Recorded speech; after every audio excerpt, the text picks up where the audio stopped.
सत्य वचन की राह पर चले हम सदा, यीशु का साथ हो रहे हमारी हर दुआ।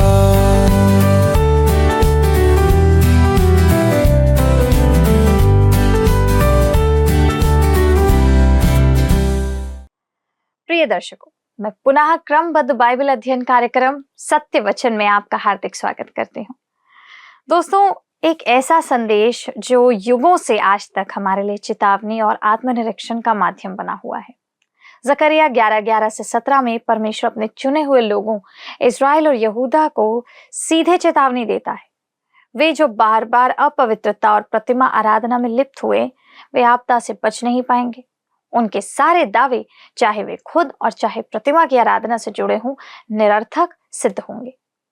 प्रिय दर्शकों, आप सभी को हमारे प्रभु यीशु मसीह के पवित्र और अद्वैत नाम में प्रेम भरा नमस्कार। आज के सत्यवचन बाइबल अध्ययन में आपका एक बार फिर से स्वागत है। दोस्तों, आपसे अनुरोध है कि यदि आप इन अध्ययनों से आत्मिक लाभ प्राप्त कर रहे हैं तो कृपया हमें फ़ोन या SMS के द्वारा सूचित करें। आज हमें आपके प्रत्युत्तर की अपेक्षा है, आपके फ़ोन की अपेक्षा है। पिछले भाग में हमने देखा था कि परमेश्वर चरवाहे के रूप में 2 लाठियों का उपयोग करता है। एक थी अनुग्रह और दूसरी थी एकता। जब परमेश्वर अपनी प्रजा की चरवाही करता है तब वह इनका उपयोग करता है। आइए अब हम जकरिया नबी के 11वें अध्याय के 11वें पद से आगे बढ़ते हैं। जैसा लिखा हुआ है, वह उसी दिन तोड़ी गई और इससे दीन भेड़ बकरियां जो मुझे ताकती थी, उन्होंने जान लिया कि यह यहोवा का वचन है। लिखा है, और इससे दीन भेड़ें बकरियां जो मुझे ताकती थीं। दोस्तों, यह उन लोगों के संदर्भ में कहा गया है जो परमेश्वर के प्रति आज्ञाकारी थे और परमेश्वर के वचन पर विश्वास करते थे। आज भी यह सत्य और प्रभावशाली है। मित्रों, हम विश्वासियों के लिए आधारभूत, बेसिक और प्राथमिक आवश्यकता है कि हम परमेश्वर के वचन पर, इस बाइबल पर विश्वास करें। जो लिखा है उसको सशब्द माने। दोस्तों, यदि आप यह विश्वास नहीं करते कि बाइबल परमेश्वर का वचन है तो आप अपने मसीही जीवन में कभी भी उन्नति नहीं कर सकते। सबसे पहले हमें परमेश्वर के वचन पर, आपको परमेश्वर के वचन पर भरोसा करना होगा। और जब आप परमेश्वर के वचन का अध्ययन करेंगे तो वह आपको अपने विश्वास में स्थापित करेगा। हो सकता है कि आरंभ में आपको थोड़ी शंका हो या बाइबल की कुछ बातों पर विश्वास करना आपको मुश्किल या असंभव प्रतीत हो। बहुत से लोग ऐसे ही आरंभ करते हैं। मैंने भी इसी तरह से आरंभ किया था, लेकिन अब मैं उस स्तर पर पहुंच गया हूं जहां मैं सिर्फ यह नहीं मानता कि बाइबल परमेश्वर का वचन है, पर मैं जानता हूं कि यह ही परमेश्वर का वचन है। दोस्तों, बाइबल यह साबित करने का प्रयास नहीं करती कि यह बाइबल परमेश्वर का वचन है, पर बाइबल यह मानकर चलती है कि यह परमेश्वर का वचन है और सत्य है। इस संबंध में मुझे डॉक्टर स्वर्गीय बॉब शूलर की बात बहुत अच्छी लगती है। वे कहते हैं, यदि आपके घर के पिछवाड़े में एक शेर पिंजरे में बंद है तो आप उसकी सुरक्षा में बिल्ली या कुत्ते भगाने के लिए चौकीदार रखने की आपको कोई आवश्यकता नहीं है। आपको बस पिंजरे का द्वार खोलना है और शेर स्वयं सब कुछ संभाल लेगा। दोस्तों, यह एक अति उत्तम उदाहरण है और मैंने अपनी सेवा में इसको अपनाया है। मैं परमेश्वर के वचन का द्वार खोल देता हूँ और वचन अपने आप को सिद्ध करता है, साबित करता है। मुझे बिल्लियों और कुत्तों की चिंता नहीं है। मैं केवल वचन को ज्यों का त्यों सुनाता हूँ। दोस्तों, जकरिया यहाँ पर यही कर रहा है। वे दीन भेड़ें या भेड़ बकरियां जो उसकी ओर ताकती थीं, वे बचे हुए इस्राएली हैं जो परमेश्वर के वचन पर विश्वास और भरोसा रखे हुए थे। अब हम आते हैं अगले शीर्षक पर, जो है मसीह यीशु एक अच्छा या भला चरवाहा। उसके वंश में से एक ऐसा व्यक्ति आएगा जो उनका मसीहा होगा और राष्ट्र का बड़ा भाग उसे अस्वीकार करेगा। दोस्तों, उस समय केवल एक बहुत छोटा सा बचा हुआ समूह ही उसे स्वीकार करेगा। उनके अस्वीकार करने के कारण राष्ट्र का न्याय किया जाएगा, उसे दंड दिया जाएगा और वे पूरे संसार में बिखर जाएंगे। तो आइए हम पढ़ते हैं अगले पद को। जो कि है जकरिया 11 अध्याय का 12वां पद। कहता है, तब मैंने उनसे कहा, यदि तुमको अच्छा लगे तो मेरी मजदूरी दो, और नहीं तो मत दो। तब उन्होंने मेरी मजदूरी में चांदी के 30 टुकड़े तौल दिए। दोस्तों, यह एक बहुत ही उल्लेखनीय भविष्यवाणी है जो अक्षरशः अत्यंत उल्लेखनीय तरीके से पूरी हुई है।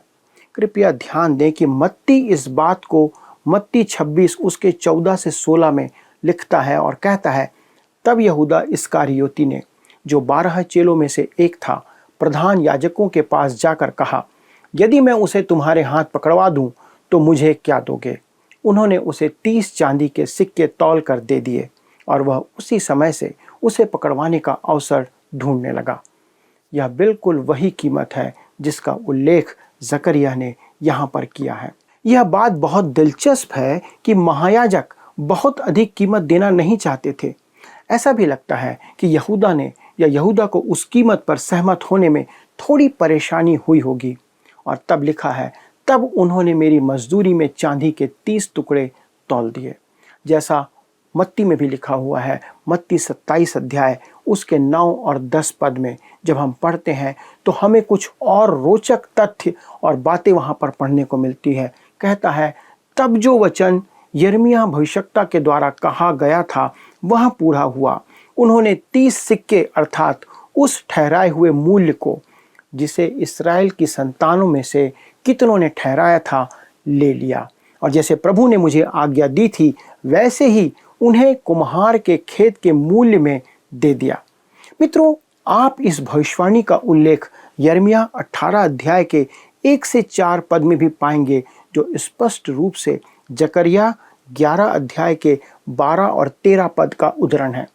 नए नियम में इसका श्रेय यिर्मयाह को इसलिए दिया गया है क्योंकि प्रभु यीशु मसीह के युग में यिर्मयाह भविष्यवक्ताओं में पहली पुस्तक थी, और पहली पुस्तक के नाम से ही सारी भविष्यवाणी या भविष्यवक्ताओं की पुस्तकें जानी जाती थी। तब हम आते हैं जकरिया 11 के 13वें पद पर। वहां पर लिखा है, तब यहोवा ने मुझसे कहा, इन्हें कुम्हार के आगे फेंक दे। यह क्या ही भारी दाम है जो उन्होंने मेरा ठहराया है। तब मैंने चांदी के उन 30 टुकड़ों को लेकर यहोवा के घर में कुम्हार के आगे फेंक दिया। दोस्तों, लिखा है भारी दाम, अर्थात मन माना दाम, जो मन में आया वह लगा दिया। और आगे क्या लिखा है? भारी दाम है जो उन्होंने मेरा ठहराया है। दोस्तों, आप अनुमान लगा सकते हैं, चांदी के 30 टुकड़े उन्होंने प्रभु यीशु मसीह की कीमत केवल चांदी के 30 टुकड़े लगाया था। वे उसे पकड़ने के लिए भारी फिरौती देने को तैयार नहीं थे, और इसलिए लिखा है कि हमने उसका मूल्य ना जाना। वे केवल चांदी के 30 टुकड़े देने को तैयार हुए, जो बहुत ही कम कीमत थी। उसका मूल्य उन्होंने बहुत सस्ता लगाया। यहूदा ने उन चांदी के 30 टुकड़ों का क्या किया? लिखा है, तब मैंने चांदी के उन 30 टुकड़ों को लेकर यहोवा के घर में कुम्हार के आगे फेंक दिया। इसका अर्थ निर्धारण के लिए हम कई व्याख्याकारों के देखते हैं कि उनमें बहुत मतभेद है। कुछ का विचार है कि कुम्हार के आगे फेंक दिया का अर्थ है भंडार गृह में डाला गया। वास्तव में यहूदा मंदिर में आया और उसने वे चांदी के सिक्के वहीं मंदिर में फेंक दिए, जैसा मत्ती 27 अध्याय के 6 और 7 में हम पढ़ते हैं। लिखा है, प्रधान याजकों ने उन सिक्कों को लेकर कहा, इन्हें भंडार में रखना उचित नहीं, क्योंकि यह लहू का दाम है। अतः उन्होंने सम्मति करके उन सिक्कों से परदेशियों के गाड़े जाने के लिए कुम्हार का खेत मोल लिया, जैसा जकरिया ने पहले ही कह दिया था। तब मैंने चांदी के उन 30 टुकड़ों को लेकर यहोवा के घर में कुम्हार के आगे फेंक दिया। मित्रों, यह कोई संयोग नहीं था। यह बाइबल के अनेक उल्लेखनीय अंशों में से एक है जो लिखा गया है और पूरा हुआ है। मित्रों, आप जानते हैं कि यहाँ कुम्हार का खेत क्या है? कुम्हार के खेत का अर्थ है वह संपत्ति जो कुम्हार की अपनी संपत्ति थी। जब उसने चाक पर मिट्टी रखा था, तब वह बर्तन, फूलदान, घड़ा आदि सामान बनाने का प्रयास कर रहा था, लेकिन वह उसके अनुसार जब नहीं बनता था या जैसा वह चाहता था वैसा नहीं बन रहा था या फिर टूट जाता था, तो वह उसे चाक से उतारकर खेत में फेंक देता था। मिट्टी की बनावट सही नहीं होती थी, इसलिए उसे उस स्वरूप में ढाला नहीं जा सकता था।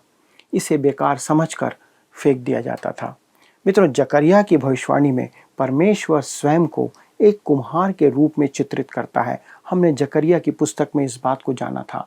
परमेश्वर मिट्टी अर्थात मानव जाति को कुम्हार के चाक पर रखता है और उससे अपने मन के बर्तन के अनुसार ढालने का प्रयास करता है। लेकिन मिट्टी को परमेश्वर के द्वारा आकार दिए जाने के लिए उसके सामने समर्पित होने की आवश्यकता है।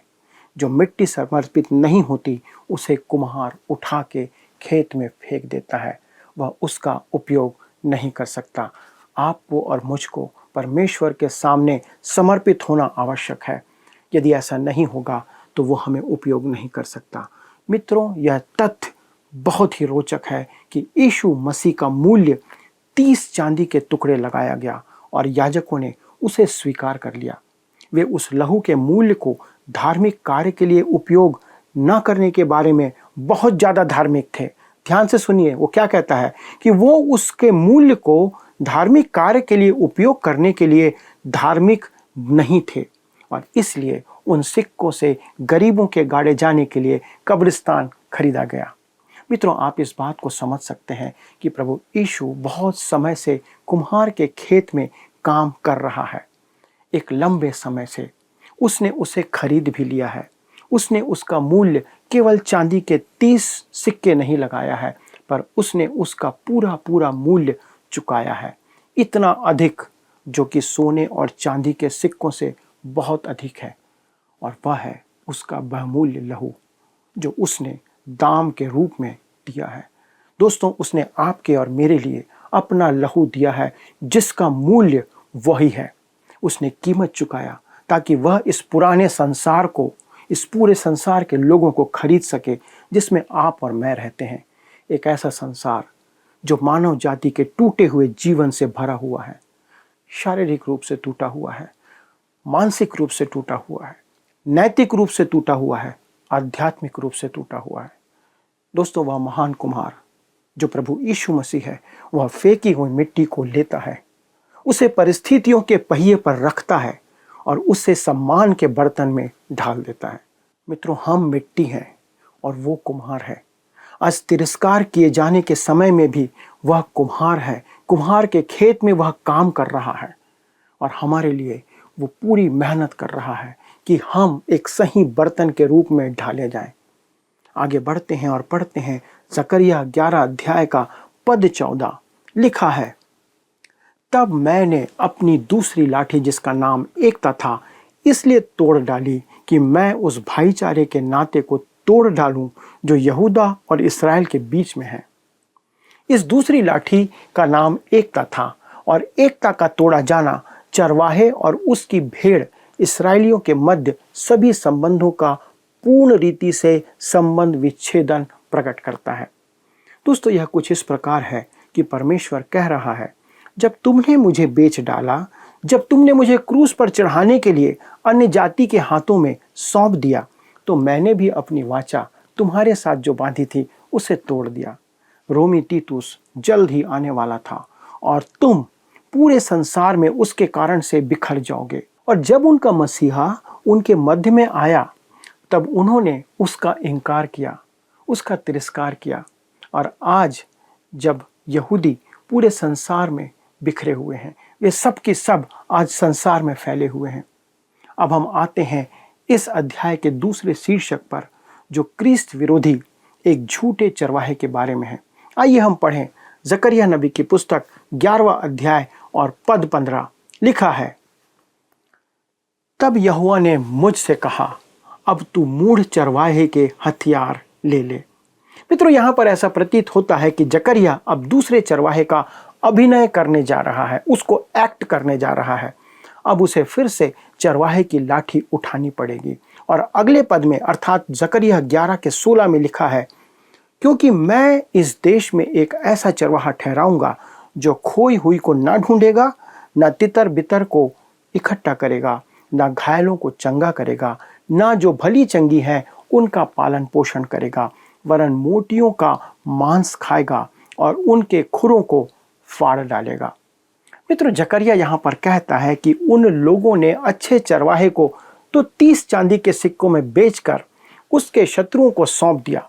फिर उन्होंने उसे रोमी क्रूस पर चढ़ा दिया, लेकिन वह क्रूस पीतल की वेदी बन गया, जहां परमेश्वर के मेमने को संसार के पाप को दूर करने के लिए बलिदान किया गया, चढ़ाया गया। वह अच्छा चरवाहा था जिसने भेड़ों के लिए अपना प्राण दे दिया।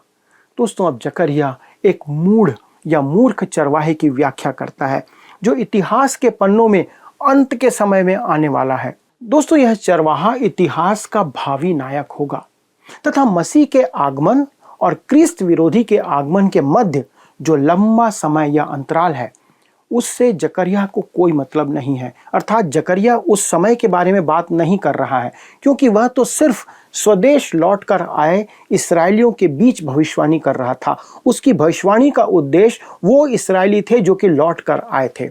इसका संदर्भ कलीसिया से भी नहीं है। दोस्तों, यह मूढ़ चरवाहा या मूर्ख चरवाहा तब आएगा जब प्रभु यीशु अपनी कलीसिया को पृथ्वी से उठा चुका होगा और परमेश्वर इस्राएल पर फिर से ध्यान देना आरंभ करेगा। दोस्तों, हमारे लिए यहाँ पर ध्यान देने की बात यह है कि क्रिस्त विरोधी इस्राएल के लोगों के साथ कैसा व्यवहार करने वाला है, वो बात यहाँ पर लिखी हुई है।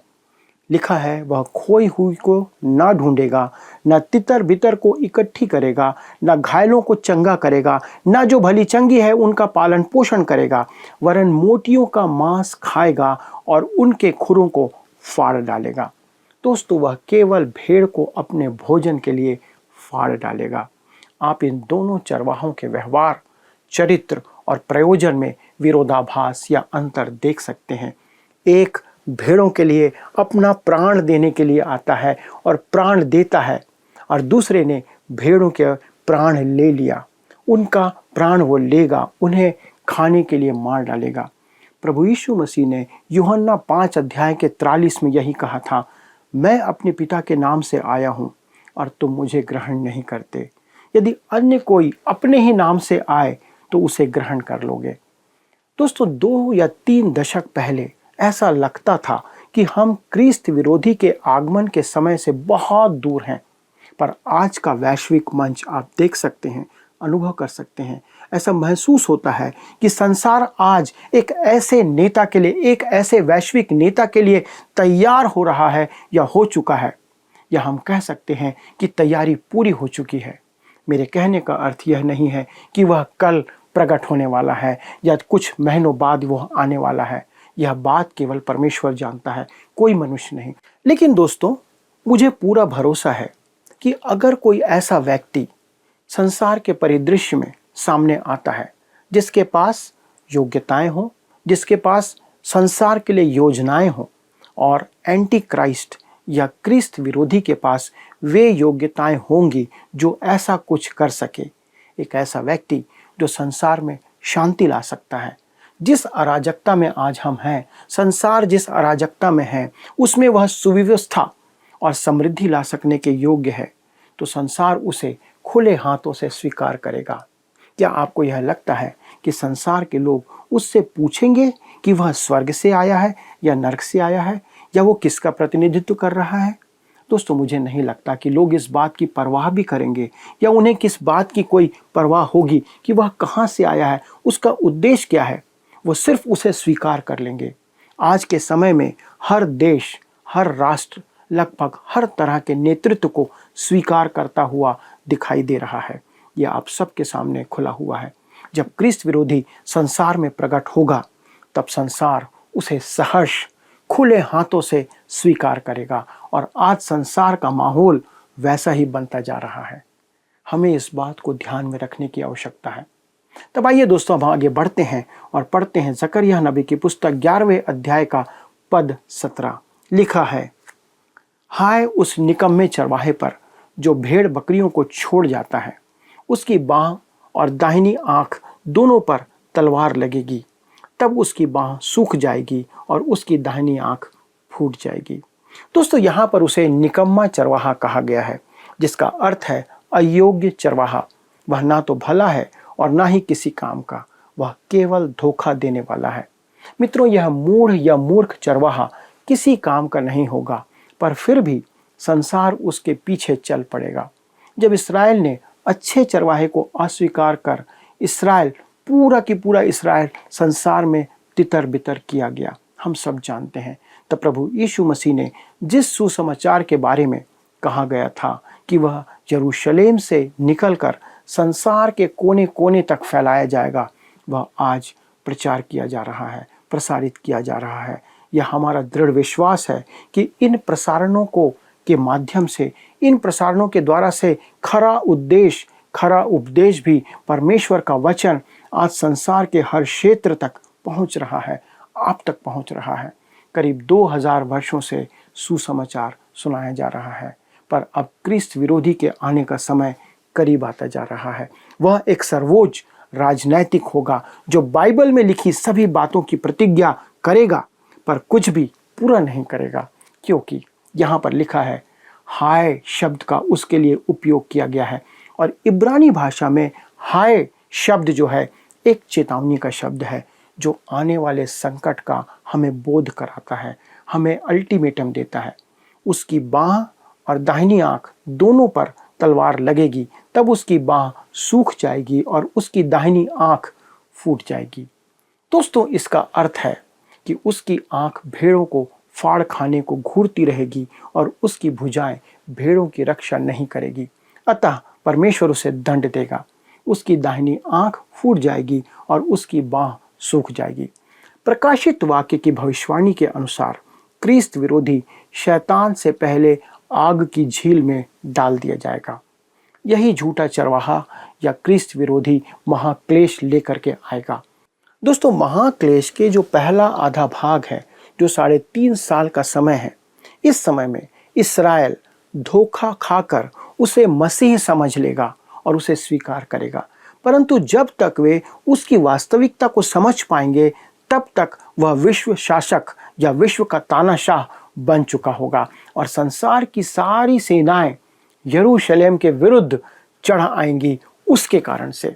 हाँ मित्रों, यह है आने वाले समय की सटीक भविष्यवाणी जो इस संसार पर घटने जा रही है, जो जकरिया की पुस्तक में यहाँ दी गई है। आज लोग भविष्य को जानना चाहते हैं। यह है भविष्य की वास्तविकता जो बाइबल में दी गई है। पर आज कितने हैं जो इस भविष्यवाणी पर विश्वास करते हैं, परमेश्वर के निकट आते हैं? कृपया विचार करें दोस्तों, और हमें सूचित करें, हमें बताएं कि क्या ये अध्ययन, ये वचन आपके लिए अर्थपूर्ण है? क्या आप कुछ सीख पा रहे हैं? दोस्तों, यदि आप हमारे साथ इन बातों को साझा करेंगे तो हमें समझ आएगा कि वास्तव में यह अध्ययन आपके लिए लाभ का कारण बन रहा है। इसलिए इस नंबर पर हमसे फ़ोन पर बातें करें। हमारे परामर्शदाता आपके लिए उपलब्ध हैं। इससे पहले कि हम अध्ययन समाप्त करें, आइए प्रार्थना करें और प्रभु को धन्यवाद दें। हमारे स्वर्गीय पिता परमेश्वर, आप महान और अद्वैत हैं। प्रभु, हम आपकी तुलना किससे करें? आप महान और सर्वशक्तिमान हैं। प्रभु, आपने जो कुछ संसार के लिए निर्धारित किया है, ठहराया है, प्रभु आपने अपने वचन में सब कुछ खोल कर रखा है। आवश्यकता है हमें कि हम विश्वास की आंखों से, भरोसे के हृदय से इसको पढ़ें और इसे समझें। पिता, धन्यवाद देते हैं कि आपने इन वचनों के भेद हम पर प्रकट किए हैं कि हम बुद्धिमानी से अपना जीवन जिएं।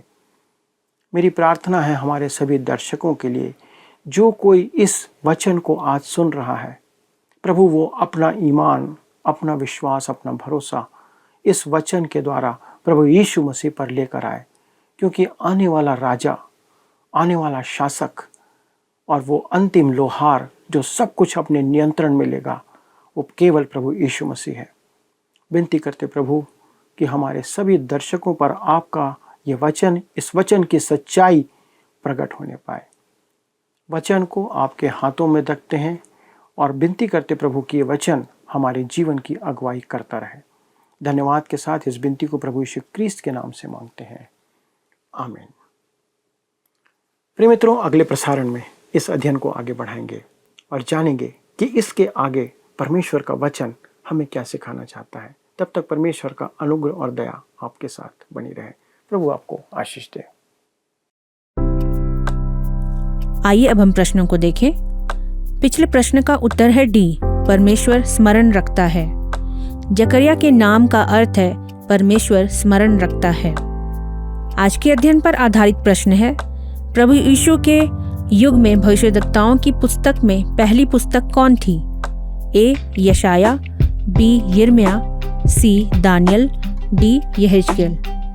मित्रों, इस प्रश्न का उत्तर हमें कल सुबह 6 बजे से पहले विकल्प ए, बी, सी या डी के साथ अपना नाम, पता, स्थान के साथ 9651433397 पर SMS या WhatsApp करें।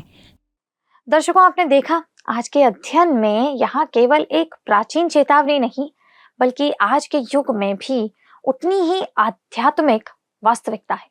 जब जीवन में हमारी विश्वास केवल दिखावे, रीति रिवाज या दैनिक आराधना तक सीमित रह जाती हैं बिना किसी परेशानियों का सामना किए, तो हम परमेश्वर की असली उपस्थिति से कहीं दूर चले जाते हैं। सिर्फ इतना ही नहीं, हमें इस संदेश से प्रेरणा मिलती है कि हमारी आंतरिक सच्चाई हमारी सबसे बड़ी पूंजी है।